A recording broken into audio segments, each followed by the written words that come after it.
नमस्कार जोहार, मैं राजू और आप देख रहे हैं 24 झारखंड न्यूज। चलिए जानते हैं झारखंड की सुबह से लेकर शाम तक की तमाम बड़ी खबरों को।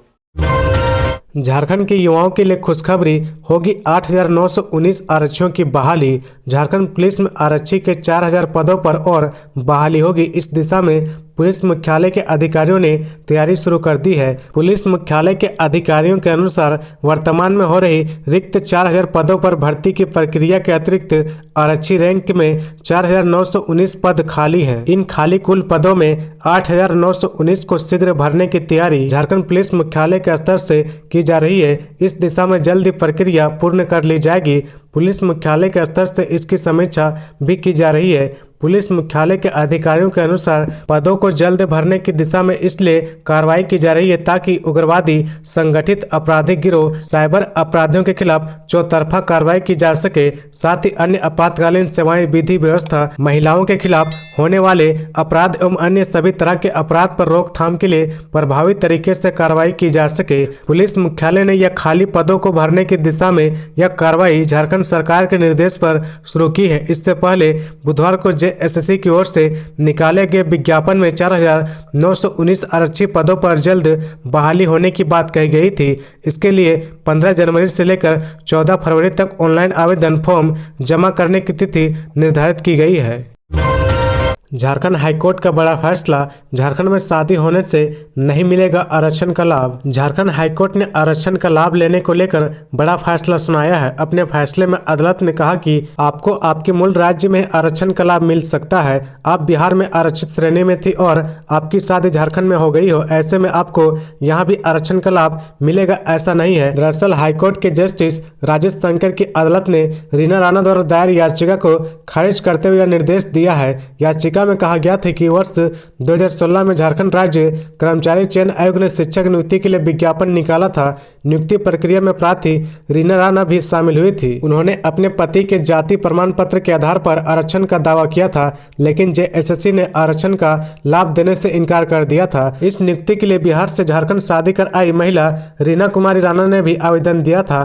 शिक्षक नियुक्ति परीक्षा में सफल होने के बाद रीना को डॉक्यूमेंट वेरिफिकेशन के लिए बुलाया गया था। जब उन्होंने प्रमाण पत्र पेश किया तो उनकी उम्मीदवारी रद्द कर दी गई। इस संबंध में झारखंड कर्मचारी चयन आयोग ने बताया कि रीना राणा ने अपने पति के आधार पर एसटी जाति का प्रमाण पत्र जमा किया था। जेएसएससी ने कहा कि उसे आरक्षित श्रेणी का लाभ नहीं मिलेगा और उसकी उम्मीदवारी सामान्य श्रेणी में शामिल होगी। इसके बाद रीना ने झारखंड हाईकोर्ट का दरवाजा खटखटाया था, जिस पर सुनवाई करते हुए अदालत ने यह फैसला सुनाया है।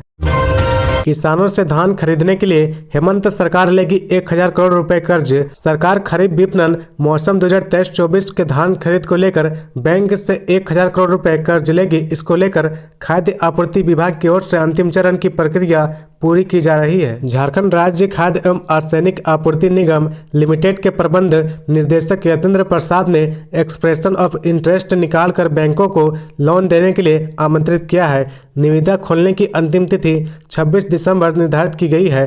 वित्त विभाग की सहमति मिलने के बाद सरकार संबंधित बैंक से कर्ज लेकर धान खरीद की प्रक्रिया शुरू करेगी। सरकार ने इस वर्ष धान खरीद का लक्ष्य 36.30 लाख क्विंटल से बढ़ाकर 60 क्विंटल कर दिया गया है। इस साल केंद्र सरकार की ओर से साधारण धान के लिए न्यूनतम समर्थन मूल्य 2,183 रुपए प्रति क्विंटल तय किया गया है। वहीं ग्रेड ए धान के लिए 2,203 रुपए प्रति क्विंटल रेट निर्धारित किया गया है। इस राशि के अलावा किसानों को राज्य सरकार की ओर से 117 रुपए प्रति क्विंटल की दर से बोनस मिलेगा। इस तरह इस साल राज्य के किसानों को सामान्य धान पर कुल 2,300 रुपए और ग्रेड ए धान पर 2,320 रुपए प्रति क्विंटल भाव मिलेगा।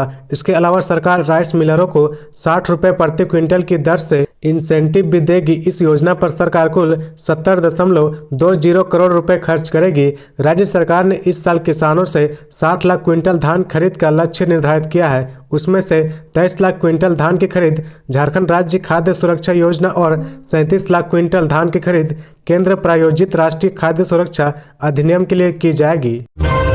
नए साल पर झारखंड को मिलेगी बड़ी सौगात, पतरातू और नॉर्थ कर्णपुरा से शुरू होगी सप्लाई। नए साल की बड़ी उम्मीद, Patratu super critical thermal power station की पहली यूनिट से जुलाई में 800 मेगावाट बिजली उत्पादन शुरू होने की है। समझौते के मुताबिक उत्पादित 85% बिजली झारखंड को मिलेगी, जो लगभग 680 मेगावाट होगी। राज्य में करीब इतनी ही कमी बिजली की मांग और आपूर्ति में रहती है।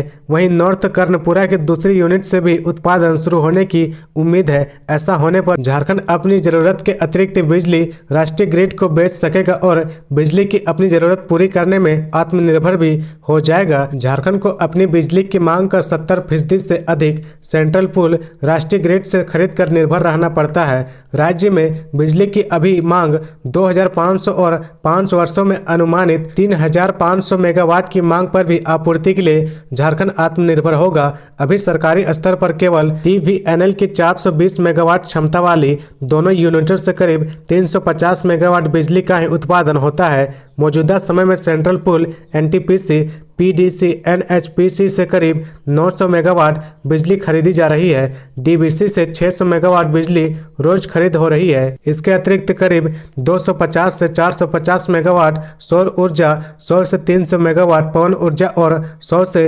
150 megawatt hydro power solar energy corporation of India से खरीदी जा रही है। स्थानीय निजी उत्पादन इकाइयों में भी करीब 150 मेगावाट बिजली खरीद का समझौता है। पंचायत स्तरीय कमेटी करेगी अबुआ आवास के लाभुकों का सत्यापन। इस दिन से शुरू होगा काम।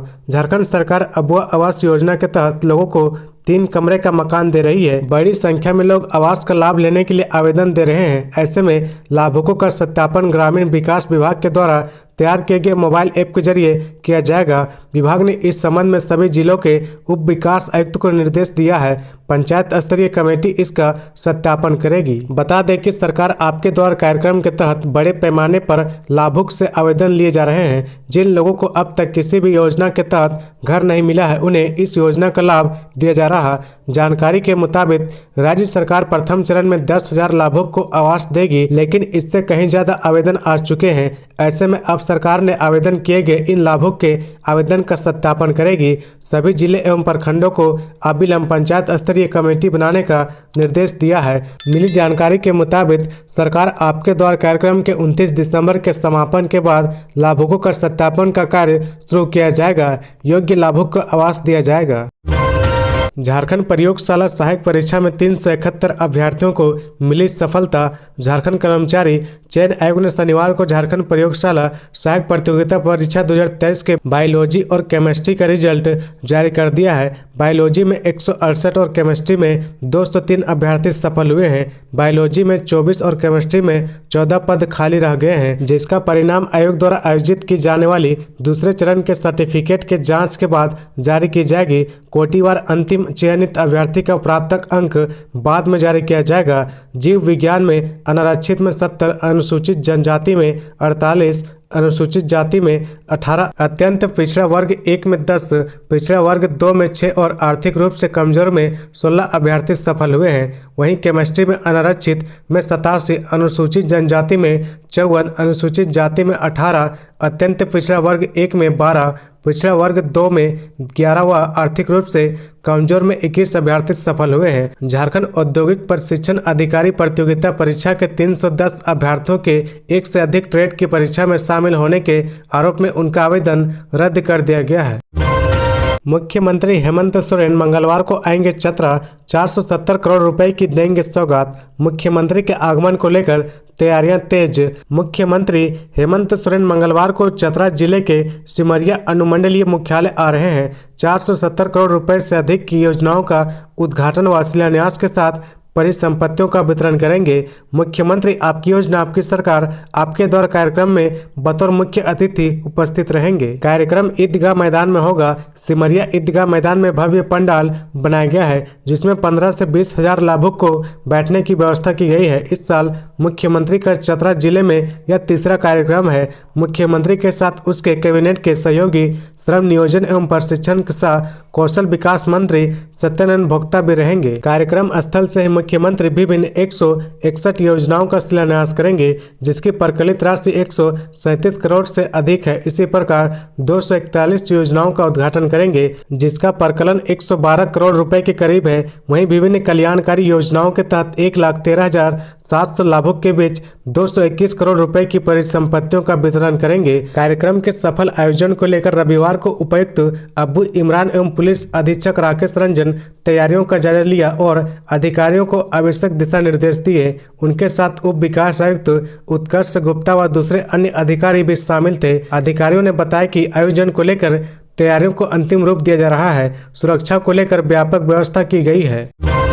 मनी लॉन्ड्रिंग के आरोपियों पर कार्रवाई के लिए जनहित याचिका दायर, सरकार पर संरक्षण देने का आरोप। मनी लॉन्ड्रिंग के आरोपियों के खिलाफ सरकार के स्तर से कार्रवाई की मांग को लेकर जनहित याचिका दायर की गई है।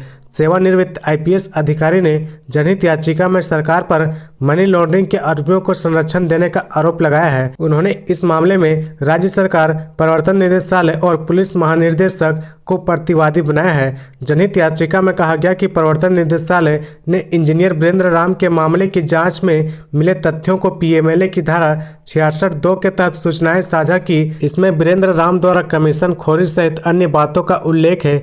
ईडी द्वारा साझा की गई सूचनाओं के आलोक में राज्य सरकार ने अब तक किसी तरह की कार्रवाई नहीं की है, जबकि इस सूचना के आधार पर सरकार अपने स्तर से संबंधित लोगों के खिलाफ कार्रवाई करने के लिए कानूनी तौर पर बाध्य है। ईडी ने दस्तावेज में जालसाजी कर जमीन की खरीद बिक्री के मामले में PMLA की धारा 66(2) के तहत सूचनाएं साझा की है। इसमें 36 फर्जी डीड के सहारे जमीन की खरीद बिक्री का उल्लेख किया गया है। निदेशालय ने मनी लॉन्ड्रिंग की जाँच के दौरान मिले तथ्यों के तहत जब्त की गई संपत्ति का ब्यौरा और जब्त करने के कारणों का उल्लेख करते हुए भी सूचनाएं साझा की है।